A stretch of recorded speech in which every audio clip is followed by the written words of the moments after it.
Hey guys, I'm Jason and this is Build Buy Sell. Guys, you'll never guess where we are. We are in the heart of, I'm kidding, we're in Pacific Palisades. Where else would we be? We are literally filming all 4 projects that we have out here. I hate to be repetitive, but yes, we're in Pacific Palisades. That's where we are. This project is called Monument, and this is going to be a 6,500 square foot house with a basement, 2 stories, and a rooftop deck. Very similar to the project that we're doing on Marionette. Difference is this is on more of a Marionette's more of a free-form lot, where this is more of a structured lot. We have 4 corners, and it's pretty similar to a standard home we would build, including a basement and adding a rooftop deck on top. We bought this for $315, and our expected exit with a comp just down the street is at 6.7. Okay, so let's go take a look at it. On today's episode, we are going to be watching some concrete getting poured. This is a massive slab. We have slabs and footings being done here.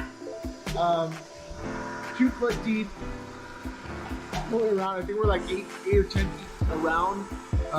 That's a massive amount of volume for footings. This is for a basement though, so keep that in mind. We're gonna kind of go through a little bit on the upper deck of what you're gonna see from behind these basement walls. And we're gonna show you just some fun footage of the concrete getting poured and run through a little bit of that process with you. First thing you'll notice is all of the pipes are completely wrapped in a foam. The foam is actually an expansion and contraction element that allows the concrete to set around it and won't compress the pipe. That's a safety measure we keep there. I mean, you're seeing that waterproofing going all the way down through the ground. Concrete's gonna be poured up right against it, so water will always sheet through it, not on top of it. As I'm looking, we set these forms in the center of the pad. Those forms are actually for keeping everything level. So when we finish the concrete, we actually have a straight floor and not some wobbly, fun thing to walk around on. Sometimes there's always issues with that anyways, but we can fix that later. But we try to get it as close as possible in this stage. Not too much else for me to tell you about in this stage of the game, except for showing you behind the wall and kind of explaining how that shoring works. I think we're pouring 16 trucks today. So we're pouring a lot of concrete here today. It's about 16 trucks. I believe each truck is about 10 yards. So you're looking at 160 yards here. A ton of concrete. I don't know if it's actually literally a ton. I don't know how the equation works out to a ton. That was a joke. Thanks for laughing. Today we are going to be pouring probably all day. We're trying to get 2 pumps out to the site to kind of expedite that pour. We're gonna see how that works out. I will show you one other thing. If you see that form right there, that's gonna be set just a tad below the rest of the slab. That's gonna be for the elevator pad. And then there's another form just on the other side of me. That form is for the sump pump pit, where all of the extra water is going to go to, the sewer water is going to go to, and then pumped out from there into the city. The reason I show up to sites on days that we pour is very simply, I like to see the process. I don't need to be here. There's no real reason to be here. There's a deputy on site who watches the pour, make sure that we're using the right PSI on our concrete, which by the way, this PSI is going to be 3,500. Normal is about 2,500, so we're going extra strong on this. The PSI is the pressure per square inch, so just really strong concrete, right? So we have a deputy on site. He's going to give me a report saying that we poured the right concrete, we placed it where it needed to go, it was vibrated appropriately. All of those things that need to be watched are watched by a deputy, watched by a supervisor, watched by the foreman. All those things are there. I come down because I love the process. I love seeing what we're doing and getting to be involved in the whole situation, the whole project as well. The process of hiring a foundation contractor for a basement, for a slab, for whatever kind of foundation you're doing, over the years I've built relationships with contractors who I just use all the time. But even in bigger projects that aren't normally the run-of-the-mill projects, I still actually go out and estimate projects with other contractors to make sure that what I'm about to get into is correct that the person that I normally trust knows what he's doing. Everyone has all their ducks up in a row. When you're dealing with a bigger project such as this, it's not a simple 4-inch rebar, number 4 rebar. It's not simple, just lay it in one ground on the rut, all these sort of things that we'll see on Fisk. Fisk is pretty standard slab foundation, except for the fact that it's deeper footings. This project is a basement. So making sure you're meeting with multiple subcontractors who are professionals in their industry and can give you enough information to make sure that whoever you do use, you trust, then that's how you know who you use. So we are at the stage of starting our foundation, essentially. Imagine doing our foundation just 12 feet underground, right? Our piles are in, our lagging is in, our slurry is done behind the lagging. That protects all of the dirt from falling behind the wall. The waterproofing is complete, and now we are digging our footings on our slab, essentially. And then what you see here is our bottom of footings done. We have all of our catch basins connected. We have all of our plumbing in, and all of the drains that were connected behind the wall, they're all going to the pump, and they're going to shoot out to the street from there. All of the plumbing is going to get caught into a separate pump, that'll get shot up and then into the sewer line. Once this plumbing, we have actually inspection today that Beto will be doing, and once that inspection gets passed, we'll be doing our second row of rebar, and then we'll be ready to pour. So we are pretty close to being ready. Just I think 2 more inspections, and then we get to pour. So you see very clearly that there are 2 walls on both sides that are shoring up the neighbors' houses from falling into ours, right? Once that's done and our footings are poured, we're actually going to start building the walls. And by building the walls, we're going to have to be building that back wall completely, and we'll be building the front wall completely. Where I'm standing right now is actually the garage section, so we're going to have only half a wall on this side, and the cars will actually drive into the garage from right behind you. Okay. To give you an idea of how structural this is, a lot of this rebar is oversized. A lot of this rebar is overlapped. Usually rebar is around 16 or 12 inches apart from each other. This looks like it's about 8 inches apart from each other. So pretty heavy, pretty secure, and make sure that this thing ain't going anywhere, all right? We have all of our water under test. That's gonna make sure that we pass our inspection without any issues. We have all of our caps on.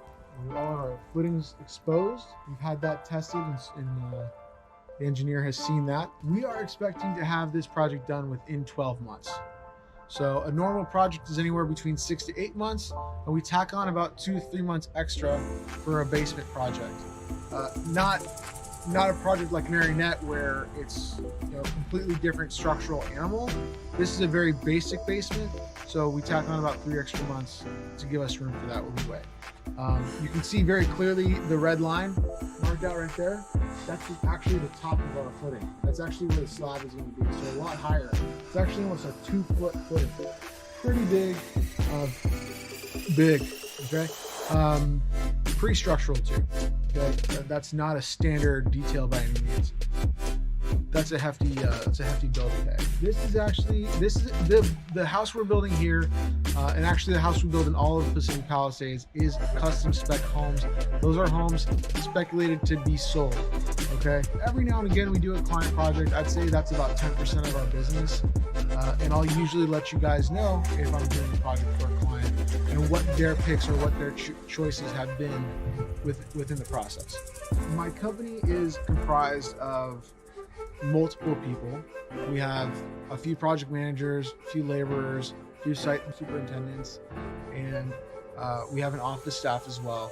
We do sub out our design, but we keep it, we synergize between me and the designer, between what type of design we're doing, what picks we choose, all these sort of details are picked out and then brought in as a community, a synergized process.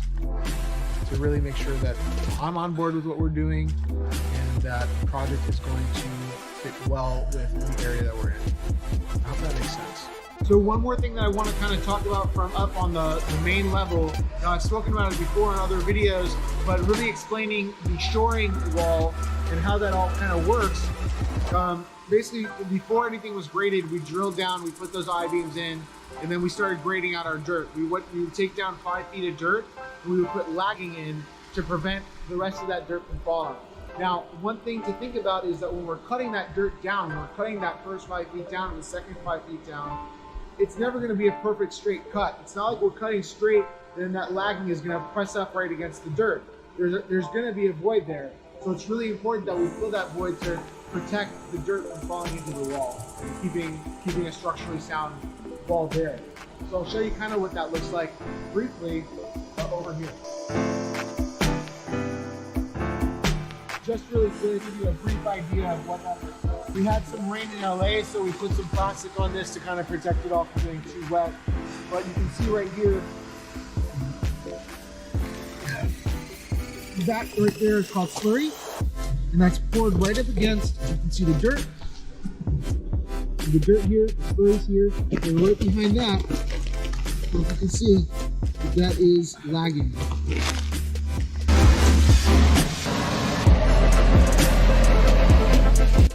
On this project. If you don't remember, if you haven't seen the videos, there's a time lapse of the slab. There's a bunch of footage of the whole thing dug out and done. Definitely go check those videos out on YouTube. We're gonna look at what this looks like before we start framing, so come check it out. Wow. Guys, I feel like I can sing opera in here. This is incredible. You can literally hear the echoes. What you're seeing here, these are the lag bolts. So we're going to be putting a ledger along this whole entire basement and then securing those with those bolts there. We'll have a few walls. We'll have a movie theater in here, an elevator, a mud room. That right there is the garage. I'll show you. Inside the garage, we've placed our sump pumps. So we'll have a steel frame that goes in here. That way the cars can slip down here and park safely. We'll have 2 bathrooms in this basement. And then I'll show you what these are right here, because they're a little bit strange. You can't really tell right away. But what you have right here, and what you have on the other side, these are called light wells. Okay? And what they're for is for egress in case of emergencies. When someone's down here and they need to get out quickly, they'd actually get out here, we'll put in a ladder, and they can get up and out safely. And those are installed in bedrooms or places of livable area. So we'll have one in the main area, and then one in a bedroom right here.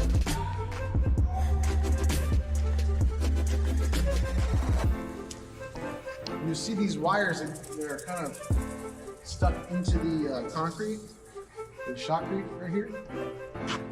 This one was pulled out. But those are used to make sure that when they're cutting the shotcrete, they're cutting it all level and this all becomes nice and smooth. So it ends up looking really clean and nice like this. I almost wish we could leave it like this. It's so much bigger, right? But what we're actually going to end up doing is framing in interior walls and this whole entire floor, putting insulation in, putting drywall in, and finishing this appropriately so it looks nice, clean, and finished. What we're looking at right now is called silicone pit.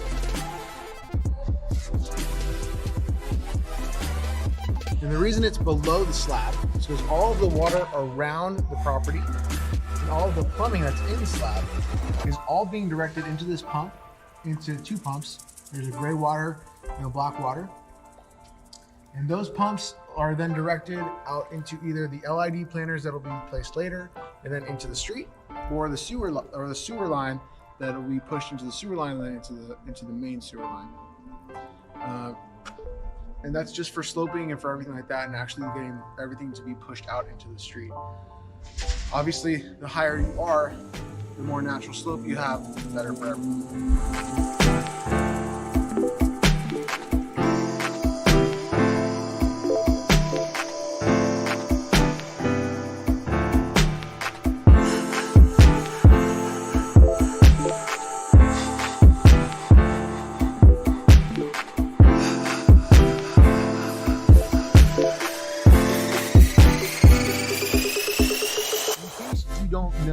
My name is Jason.